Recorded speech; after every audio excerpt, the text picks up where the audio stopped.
Start होती है और हमें एक वॉइस ओवर के जरिए बताया जाता है कि एशियन टाइम में डीमंस की संख्या काफी ज्यादा बढ़ गई थी, जिसकी वजह से अर्थ पर लोगों को काफी ज्यादा सफर करना पड़ रहा था। उनकी जान का खतरा काफी ज्यादा बढ़ गया था।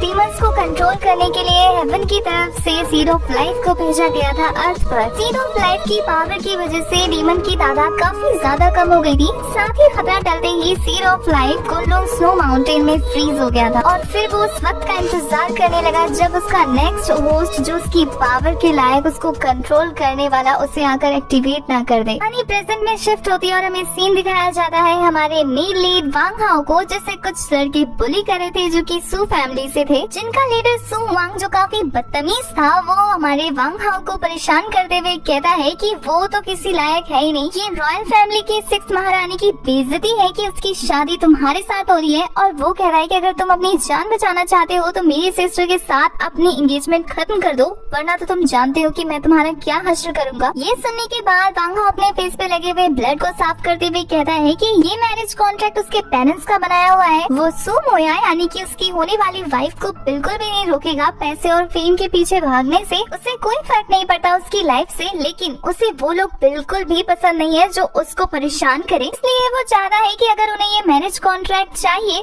तो वो उसे उसके पास भेजे और उससे माफी मंगवाए, क्योंकि शायद उसने उसे परेशान किया था। अपनी बहन के बारे में ऐसी बातें सुन के सू हांग को गुस्सा आ जाता है। वो अपनी स्वॉर्ड निकालकर अपनी पावर रिलीज करते हुए काफी गुस्से में आगे बढ़ने लगता है वांग हाओ की तरफ। वांग हाओ ये देखकर डर से पीछे होता है तो उसके पैर से लगकर एक पत्थर नीचे जाता है और हमें पता लगता है कि वो काफी गहरी खाई के ऊपर खड़े होकर लड़ाई कर रहे थे और काफी तेज बिजली चमक रही थी, बारिश भी हो रही थी, मतलब मौसम बहुत खराब था। और इसी के साथ हमारा वांग हाओ एक वियर्ड सी स्माइल देता है। उसकी स्माइल को देखकर तो सू हांग भी कंफ्यूज रह जाता है। वो उससे पूछता है कि आखिर तुम चाहते क्या हो। वांग हाओ उसकी तरफ पॉइंट आउट करते हुए कहता है कि तुम सिर्फ अपनी सू फैमिली की पावर की बदौलत इतना खोदने की कोशिश कर रहे हो ना। उसकी बातें सुनकर सू हांग को काफी गुस्सा आता है। वो कहता है कि क्या तुम मरना चाहते हो। वांग हाओ कहता है कि हाँ, वो आज यहाँ मरने वाला है, उसके हाथों से नहीं बल्कि अपने प्राइड के अकॉर्डिंग, और वो जब वापस आएगा तो वो उससे गिन गिन के बदला लेगा और वो सिर्फ अब इतना कह सकता है कि बस मेरा वेट करना। और ये कहते ही वो उस पहाड़ी से छलांग लगा देता है। वांग हाओ को दिखाया जाता है जो कि पहाड़ी से नीचे गिरते हुए सोच रहा होता है कि क्या यहाँ पर कोई आफ्टर लाइफ है जहाँ पे वो विश कर सके कि वो एक ऐसी पावरफुल लाइफ जीना चाहता है जहाँ वो पावरफुल लोगों को मार सके, क्योंकि उसने अपने इस लाइफ में काफी ज्यादा अत्याचार सहे हैं और वो अब इन सब का बदला लेना चाहता है। वो और कमजोर बनकर अपनी लाइफ को जीना नहीं चाहता है, वो एक फेयर जस्टिस चाहता है। उसके ऐसा कहते ही और सोचने के साथ ही वहाँ सब कुछ फ्रीज हो जाता है। हमें आसमान में एक येलो रोशनी चमकती है जिसकी लाइटनिंग पड़ती है हमारे वांग हाओ पे और इसी के साथ वो कहीं और टेलीपोर्ट हो जाता है। वहाँ जाकर पता लगता है वांग हाओ को कि उसके पास सी ऑफ नॉलेज है। ये जानकर काफी कंफ्यूज होता है कि उसके पास सी ऑफ नॉलेज भी है और उसके सामने सीड ऑफ लाइफ थी, जिससे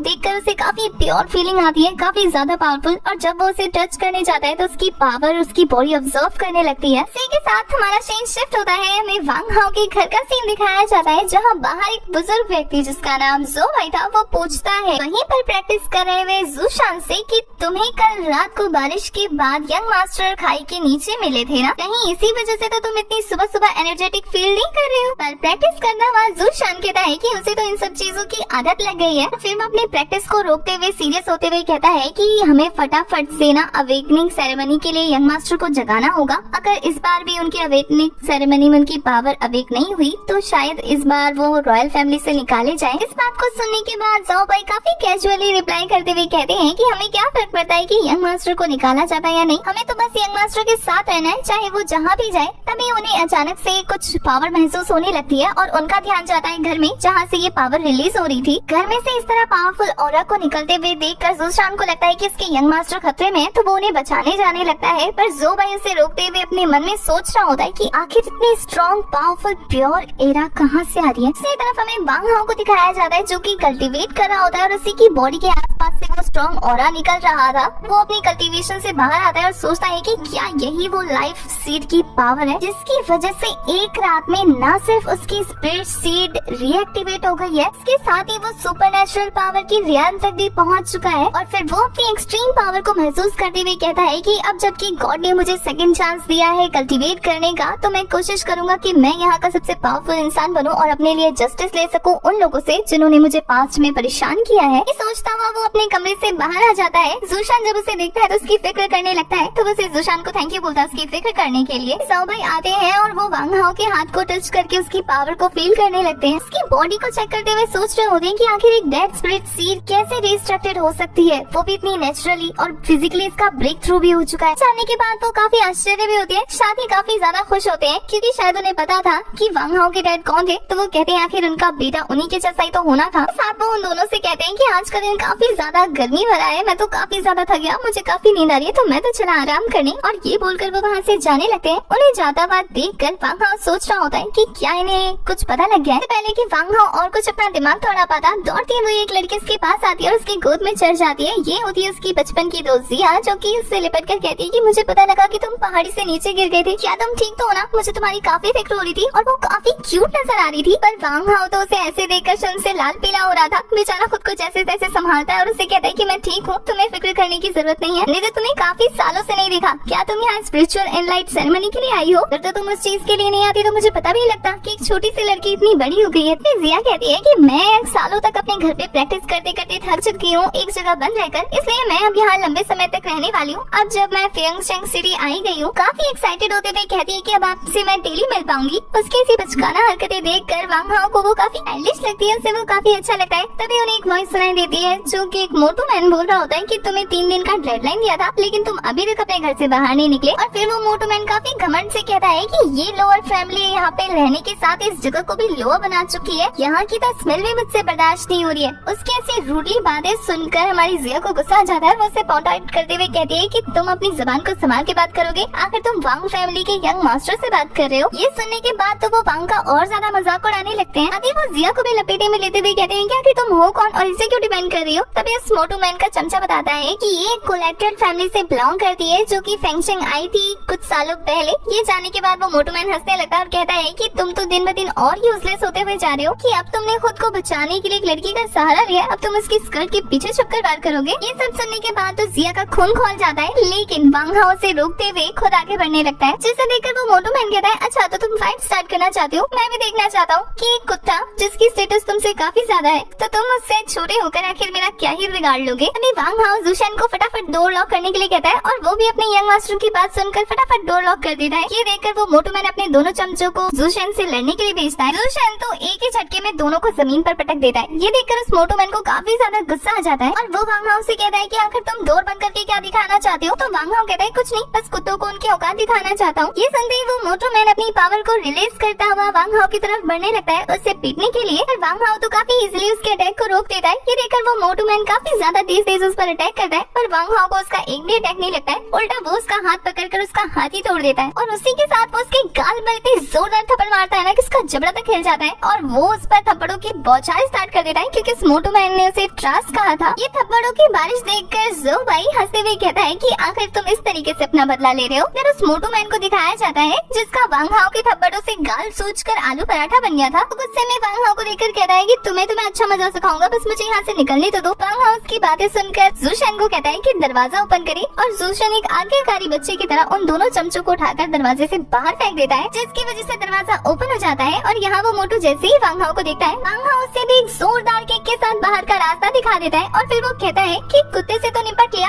अब इसके मास्टर से भी निपट लेते हैं। शिफ्ट होता है, हमें उस मोटू मैन को दिखाया जाता है जो कि फैमिली एल्डर्स के पास जाकर वांग हाओ की शिकायत कर रहा होता है कि उसने मुझे बहुत बुरी तरीके से मारा, मेरी कोई गलती नहीं थी, तब भी सच में एक मर्डर फैमिली से बिलोंग करता है, आप लोगों को मेरे लिए न्याय करना होगा। उसकी बातें सुनकर एल्डर्स काफी ज्यादा सीरियस हो जाते हैं, क्योंकि उन्हें भी ऐसा लगता है कि ये मोटू मैन सच कह रहा है, क्योंकि ये काफी ज्यादा अच्छा बच्चा है उनकी नजरों में, तो मे भी शायद वो हाउस ओनर ही काफी ज्यादा क्रूर होगा। तो वो उसके बारे में पता लगाने को कहते हैं। एल्डर को इस तरीके से देखकर वो मोटू काफी रोते हुए कहता है, बिग एल्डर मैं जानता हूँ कि आप क्वीन मदर की अर्जी तले दबे हुए हैं, लेकिन मैं ये भी जानता हूँ कि आप निष्पक्ष न्याय करेंगे, मुझे उम्मीद है। तभी वहाँ वांग हाओ आ जाता है और वो कहता है कि ये सुबह सुबह कौन सा कुत्ता भौंक रहा है। उसका ऐसा एटीट्यूड देखकर आसपास के बच्चे सोच रहे होते हैं कि ये लड़का तो पहले से काफी ज्यादा स्ट्रेंज बिहेव कर रहा है। वांग हाओ को वहाँ देखकर एल्डर्स उससे क्वेश्चन करते हैं कि आखिर मैटर क्या है। वांग हाओ डिनाई कर देता है कि कोई भी तो मैटर नहीं है। ये देखकर वो मोटू मैन काफी ज्यादा गुस्सा हो जाता है। वो कहता है कि तुम कितने बड़े लायर हो, इनके सामने डिनाई कैसे कर सकते हो। ये सुनने के बाद वांग हाओ मुस्कुरा कर कहता है कि फैमिली रूल्स के अकॉर्डिंग जो कोई भी 16 साल का हो जाता है और उसने अभी तक अपनी स्पिरिट सीड को डेवलप नहीं किया होता है, उसे घर से निकाल दिया जाता है। ये सुनने के बाद वो मोटू मैन कहता है हाँ ये रूल्स बनाए गए हैं तुम जैसे लूजर्स के लिए। ये सुनने के बाद वांग हाओ हाओ मुस्कुराता है और कहता है कि अभी तक तो मैंने अपनी सेरेमनी कंप्लीट नहीं की है, तो तुम कैसे कह सकते हो कि मैंने फैमिली रूल्स को तोड़ा है, और अगर तुम मुझे घर से निकालते हो तो इट मींस कि तुमने फैमिली रूल्स तोड़े हैं। तो मोटू खुद को डिफेंड करते हुए कहता है कि मैं तो ये काम एडवांस में करा था, हालांकि मुझे पता है कि ये यूजलेस है, और फिर वो एल्डर से भी रिक्वेस्ट करता है कि आप लोग भी अपनी आंखों से देखें कि ये यूजलेस है। वांग हाओ भी कह देता है कि तो फिर तुम्हारी आंखों को खोलने के लिए मैं ये सेरेमनी अभी कंप्लीट कर देता हूँ। उसकी बात सुनकर मोटू कहता है कि अगर मैं गलत साबित हुआ और मैंने फैमिली रूल्स को ब्रेक किया तो मैं यहाँ से